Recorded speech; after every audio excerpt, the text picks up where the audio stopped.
Dear Patriots, before the news starts, please subscribe to our patriotic channel by clicking the subscribe button. Give us a thumbs up to this video. Don't forget to leave your opinion below in the comments section. Share the news on Facebook and Twitter so you friends see it. Thank you. Nancy Pelosi just caught on hot mic admitting something huge. This video will ruin her. Nancy Pelosi should run for president in 2020. Now, hear me out.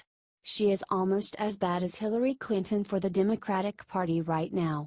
If she ran for president, then they would have no chance. Nancy Pelosi wanted to talk about a bailout for Puerto Rico, but reporters wanted to talk about gun legislation. Pelosi muttered got under her breath. "Madam Leader, I'd like to get your thoughts on some gun legislation moving toward the floor," the reporter said.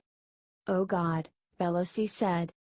"Yeah," she muttered to herself when the reporter said the bill would deregulate silencers and undermine concealed carry laws. "Well, in addition to that, it's the silencers, it's the, conceal and carry," Pelosi said, repeating what the reporter just said, "and it's also, she continued, before suffering a brain freeze for several awkward moments, before blurting out, pier, armor-piercing bullets." According to NBC, the NRA had a 42% approval rating.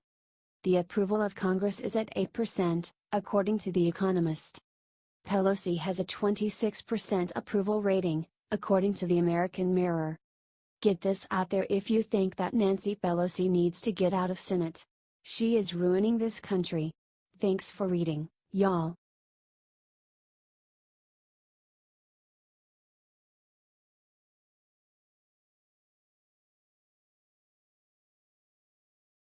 After officer escorting Trump to airport wrecks, what Trump does next is simply unbelievable. On Wednesday, President Donald Trump was escorted through Indiana on his way back to Air Force One with Indianapolis Metropolitan Police officers. On the way there, Officer Robert Turner crashed his motorcycle on the I-70, according to Blue Lives Matter. The officer suffered a broken ankle and concussion and was put in a neck brace and taken to the Methodist Hospital. Here is the awful pic of the crash. According to multiple reports, Trump delayed Air Force One leaving back to Washington until he had checked to see if the officer was injured. The Indianapolis Metropolitan Police Department then posted the video on their Facebook page of Officer Turner getting a call from the president, then wrote the following. Congresswoman Susan Brooks, Republican Indiana, then sent out the following heartbreaking image on Twitter and thanked the officer for his service and prayers for his recovery. "Thank you so much to all our police officers for their sacrifice. They do an amazing job and work hard to make sure our country is kept safe. Please help us at Liberty Writers share this everywhere because the mainstream media will not show it to anyone. Let's spread this everywhere so the whole world can see how amazing our president is. God bless our cops."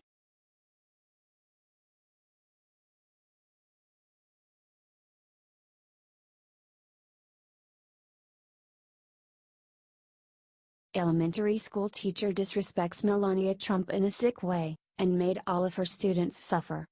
Education for the children of America is a top priority for First Lady Melania Trump. So in honor of National Weather Book Day, Mrs. Trump decided to donate Dr. Seuss books to schools across the country with programs that achieve high standards of excellence. But one elementary school librarian decided to put politics before her students, and reject the donation of books made by our First Lady. Liz Phipps-Sawayro, a librarian at Cambridgeport Elementary School in Massachusetts, not only refused to accept the books, she also insulted Melania Trump in a letter, implying that her choice of books were racist. You may not be aware of this, but Dr. Seuss is a bit of a cliché, a tired and worn ambassador for children's literature, Ms. Sawayro wrote. As First Lady of the United States, you have an incredible platform with world-class resources at your fingertips. Another fact that many people are unaware of is that Dr. Seuss's illustrations are steeped in racist propaganda, caricatures, and harmful stereotypes, she added. She concluded her letter by recommending 10 children's books that she said would open Mrs. Trump's eyes to the lives of the many children affected by the policies of your husband's administration. Her list included Michael Hall's 2015 children's book about gender identity, Red, A Crayon Story, and Edwidge Dantica's 2015 children's book about illegal immigration, Mama's Nightingale, A Story of Immigration and Separation. It's a sad day when a liberal teacher's hate for this administration becomes more important than the education of young American children.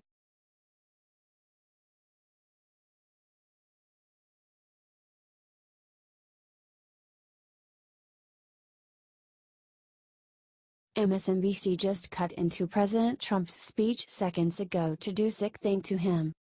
Donald Trump is the founder and owner of the Trump Organization. It's an international conglomerate out of New York City.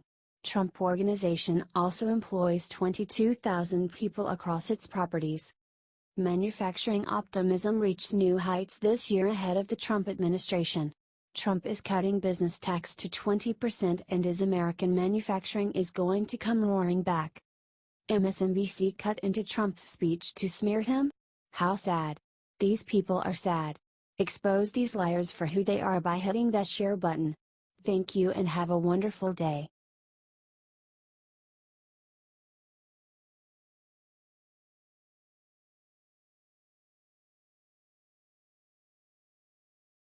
Saved seconds after handing Puerto Rico the ultimate gift, Trump looked into the camera and said the incredible. The devastation of Hurricane Maria has been a shock to the whole world, but fellow Americans continue to feel it the deepest. Thank God we have a president who's willing to do whatever it takes to protect and support all U.S. citizens. At an historic press conference on Friday, President Trump revealed the true extent of Puerto Rico's losses and was visibly humbled by the horrible situation.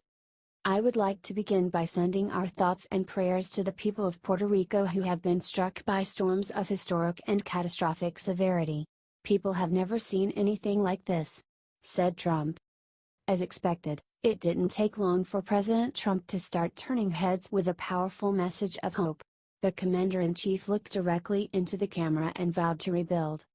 We've undertaken a massive federal mobilization to assist Puerto Rico, including the presence of over 10,000 federal personnel, including 5,000 U.S. military and National Guard personnel led by a very strong and talented three-star general. All appropriate departments of our government from Homeland Security to Defense are engaged fully in the disaster and the response and recovery effort, said Trump. Not only did this announcement bring onlookers to tears, but it strengthened the amazing bond between President Trump and the leaders of both Puerto Rico and the Virgin Islands. Both governors, I have to tell you, of Puerto Rico and of the Virgin Islands have been extremely good. They are working so hard. There's nothing. The houses are largely flattened, the roads are washed away, there is no electricity, the plants are gone, they're gone. Which is exactly why President Trump is mobilizing the best relief with the best people in charge. These are the actions of a man who truly cares, not only about saving human lives, but also improving the quality of those lives. This is just another example of President Trump taking the reins and making sure things get done. Do you think President Trump is doing the right thing? Are you proud of his commitment to all of America? Tell us what you think and share this incredible moment. Sources: dailycaller.com.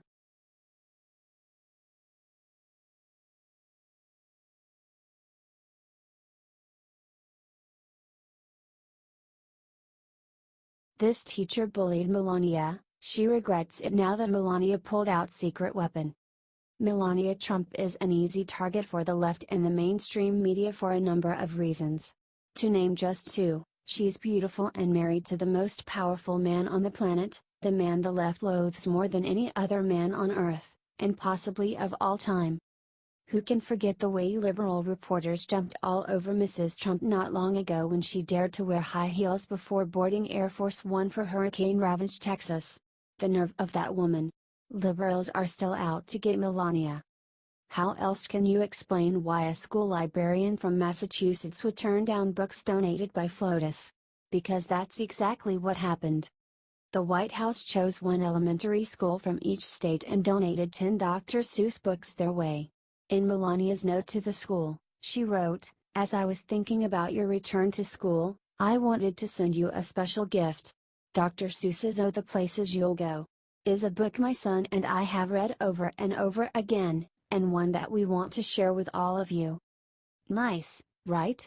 Not to librarian Liz Phipps-Sawayro, who not only refused to accept the books but wrote back a letter of her own wondering why the White House wasn't sending books to underfunded and underprivileged communities that continued to be marginalized and maligned by policies put in place by Secretary of Education Betsy DeVos. Ah, it's Betsy DeVos' fault now. Good one. Sawayro would rather deny students at her own school Dr. Seuss books than be caught dead accepting anything from Melania Trump. That's liberal logic for ya. Now, Melania has responded with this classy statement.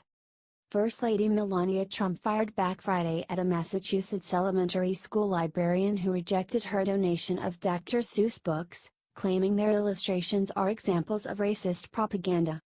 Stephanie Grisham, Director of Communications for the First Lady's office, said in a statement to Fox News that the response was unfortunate, and Mrs. Trump wanted to use her platform to help as many children as she can. She has demonstrated this in both actions and words since her husband took office, and sending books to children across the country is but one example, she said. To turn the gesture of sending young students some books into something divisive is unfortunate, but the First Lady remains committed to her efforts on behalf of children everywhere. To celebrate National Read a Book Day, the First Lady had sent out a collection of 10 Dr. Seuss books to one school in each state across the nation. The titles included, The Cat in the Hat, One Fish, Two Fish, Red Fish, Blue Fish, Wacky Wednesday, Green Eggs and Ham, and Oh, the Places You'll Go. She followed in the footsteps of her predecessor, Michelle Obama, who often read Dr. Seuss books to children. Former First Ladies Hillary Clinton and Barbara Bush also read to children at Dr. Seuss-themed educational events. I wanted to send you a special gift. Dr. Seuss's Oh, the Places You'll Go is a book my son and I have read over and over again, and one that we want to share with all of you, the First Lady wrote in her letter to students. Please also remember that you are the future of America and that you can accomplish anything you set your mind to. Don't you just love our First Lady? She is such a proud and strong individual. God bless her. Now, look what came out about the professor. She was pictured wearing cat in the hat gear. What a putz. That's the thing about talking smack on the Trumps. It always come back to bite you. Share this if you stand with Melania. HT, Washington Examiner, The Right Scoop.